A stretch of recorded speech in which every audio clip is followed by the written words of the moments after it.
Good evening, students. Today we are going to talk about the summary of the Diary of Anne Frank. The Diary of Anne Frank is taken from the story The Diary of a Young Girl. Okay, this young girl, Anne Frank, who when she was just mere 13 years old when she started writing, just to show when people will get to know about the life, the tragic problem, the tragicality that was faced by her when she started staying in the concentration camp. When Hitler, when the Nazi attack all the Jews. Okay. उसके बारे में हम बात करेंगे. So this chapter is actually part of is a part of Anne Frank's diary. Okay, मैं पूरी कहानी नहीं है इसमें महज सिर्फ उनकी परिवार और स्कूल लाइफ और टीचर के बारे में है. ओके, और कैसे वो डायरी को ही पसंद कर ली इतनी भीड़ में, इतने अच्छे दोस्तों के साथ भी क्यों रहने के बावजूद भी क्यों उसको लगा, इतने लविंग फैमिली होने के बावजूद भी क्यों उसको लगा कि फिर भी मैं इस भीड़ में अलग हूँ, अकेली हूँ. So I should have a friend और I can be very open to say my feelings. Okay, so through this story, what she speaks about, she tells about the early days of her life. Okay, she says that she decided to start writing diary because she did not have a close friend. Though she had a lot of friends, but yet she was lagging something, she was missing something. So she thought of to have my feelings out, to get up my chest. So I need someone who I can trust blindly. So she did not find that traits in any of the friends. Rather, she chose one diary and took her to be best friend. Even she named her Kitty, isn't it? Annie was born on 12th of June 1929. यानी कि जन्म 12 जून 1929 में हुआ था. Okay, she had a sister 3 years older to her. उसकी एक बहन भी थी जो उससे 3 साल बड़ी थी, जिसका नाम है क्या, मार्गरेट. ओके, और वो उस जमाने में उन दिनों वो फ्रैंकफर्ट में रहते थे. शी लिव्ड इन फ्रैंकफर्ट जो कि जर्मनी में है.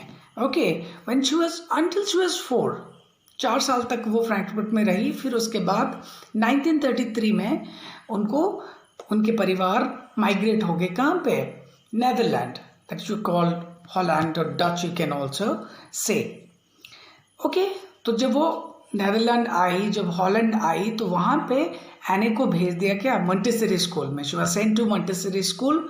Okay, she stayed there until she was 6. Okay, until she was 6. Okay, there she started her first form. यहाँ पे first form का मतलब होता है first class. Okay, so when Annie was in the 6th form, जब वो 6th class में थी, her teacher was Mrs. Cuprus, her headmistress you can say. Okay, Mrs. Cuprus. There she shared a wonderful bonding, a bonding of love, sharing and caring, a beautiful affectionate relationship. Okay, with her headmistress Mrs. Cuprus. Okay, so जब वो school छोड़ के उनको आगे की पढ़ाई के लिए स्कूल छोड़ना पड़ा था, तब दोनों में इतनी बॉन्डिंग बन चुकी थी. तो जब बिछड़ना हुआ, they both felt really very bad, isn't it? Now, तो अब बात करते हैं. Anne had no one in whom she could confide the feelings of her heart.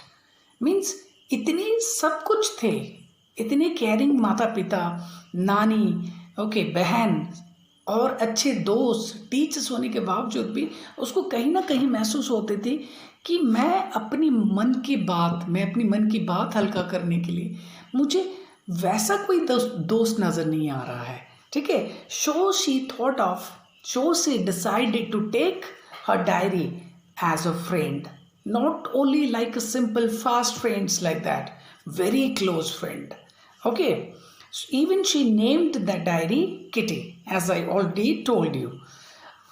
On Saturday 20th June 1942, 20th June 1942, पहली बार Annie Frank made her first entry in her diary. Okay, and that entry was in the form of a letter. Alright, and that letter was addressed to her Kitty. Okay, any उसमें describe करती उसकी experiences, किस school के वाक़यात, उसके mathematics teacher का घटना, किस तरीके से उसको वो पनिश किया करते थे. ठीक है, मैथमेटिक्स टीचर्स का नाम है मिस्टर किसिंग, इजंट इट. एने उस डायरी में ये बताती है, जैसे मैं पहले भी बताया हूँ, अगर आपको मेरी आप सबसे गुजारिश रहेगा, मैं रेकमेंड करूँगा कि कभी भी अगर आप फ्री हो तो जाइए ये बुक को खरीदें. महज एक 13 साल की बच्ची की बात इतनी बेस्ट सेलिंग कैसे हुई, अब उसकी फीलिंग्स जब उसने कलमबद्ध करी तो कैसे इतनी फेमस हो गई कि that became one of the sensational books.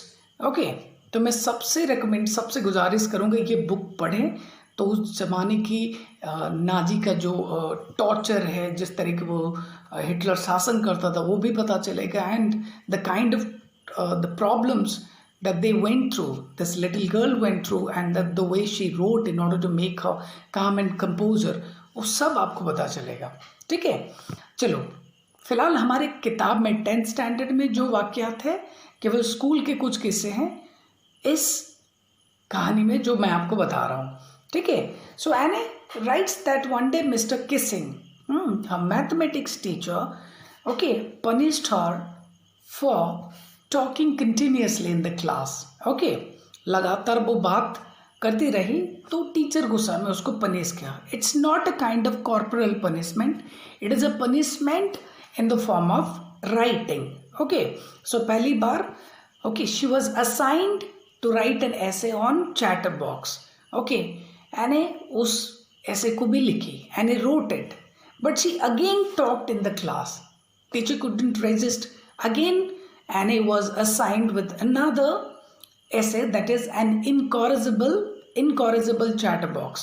Okay, second time भी उसको punishment लिखाई के तौर पर मिला, and इस बार उनको लिखना था an incorrigible chatterbox. Okay, जिस तरीके से वो लिखी, यहाँ से हम बात कर सकते कि एनी में कहीं ना कहीं लिखने की कला और खूबी थी, उसको जो कभी पता ही नहीं चला, क्योंकि वो हमेशा बात करती थी, वो उसको कंट्रोल नहीं कर पाते थे. उसका मानना था कि ये बात करने की कला जो है ये मेरी नहीं है, that is inheritance, that I have inherited from my mother, so I can not help it, मैं कुछ नहीं कर सकती इसके बारे में. ओके, सो जिस तरीके से एन इनकॉरेजिबल चैटर बॉक्स जब दिया गया था, जिस तरीके से वो लिखी, somehow mister Keesing started liking okay दे ऐसे रिटन बाय एनी फ्रैंक. तो लास्ट में ओके एने से एक काम नहीं हुए. She couldn't give up the habit of talking okay continuously. She could not resist the quality of being garrulous, talkative in the class. Okay, so teacher also, as in the form of punishment, kept on giving. So she was assigned third time okay to write an essay with an unusual title, that is quack quack quack. Okay, said Mistress Chatterbox. इस ऐसे को इतनी, it is not actually ऐसे, I would say इसको poem के तौर पर लिखने के लिए कहा गया था, तो वो इसको पोएम के तौर पर लिखी. Okay, not in the form of essay, rather she wrote in the form of poem. Okay, so ये जो quack quack said mister chatterbox, इसमें ये बयां करती है एने कि it was about a mother dog and the father swan, mother dog and father swan and the ducklings. Okay, 3 नन्हे मुन्ने ducklings बच्चे. Okay, so they quack too much, और उनकी चिल्लाना शोर शराबा पिताजी को बर्दाश्त नहीं होता था. Okay, it was very difficult for the father swan. So what he did, he killed his children. Okay, so it was basically a satire on Mr. Kissing, है ना, क्योंकि मिस्टर किसिंग हमेशा रोक लगाते थे उसके चैटरिंग पे, उसके बात करने पर, तो उसने उस खूबसूरत तरीके से उसको लिखी. ठीक है, बट यहाँ पे खासियत है उस टीचर की, मिस्टर किसिंग की, उन्होंने उनकी इस लिखाई को गलत तौर पे नहीं लिए, गलत तरीके से नहीं लिए, रादर खुश हुए उसकी क्रिएटिविटी पर, जिस तरीके से उस पोइम को दर्शाई डकलिंग्स और स्वान के जरिए। ठीक है, सो यहाँ पे द टायरानी और the very dangerous you can say the father is portrayed as mister Kissing, जो हमेशा रोक लगाते थे बात करने पर, किसको, एने को। But he took the joke in a very right way, है ना, not in like arrogant way, not in a revengive way. ठीक है, और कोई होता तो शायद अलग तरीके से इस बच्चे को एक्सपेल कर सकता था, लेकिन ये बड़े अच्छे तरीके से, पॉजिटिव तरीके से लिए। And he read the poem to Annie's class, even other classes too. He was so dive into this, he was so into this written by Anne that he felt really very happy, and then he not only read this to Annie's class but also other classes. And hence that after that he allowed Anne to talk in the class and never gave any sort of written punishment or any kind of punishment. So ये कहानी बस इतनी है हमारे 10th में। लेकिन मैं जो आपको बोला कि मैंने आपको रेकमेंड किया कि प्लीज़ आप इस कहानी को पढ़ें, इस बुक को पढ़ें, तो आपको उस दौरान पता चलेगा कि the kind of problems, the kind of tragic measures, okay, this little girl, the family have undergone. Okay, thank you. That's all.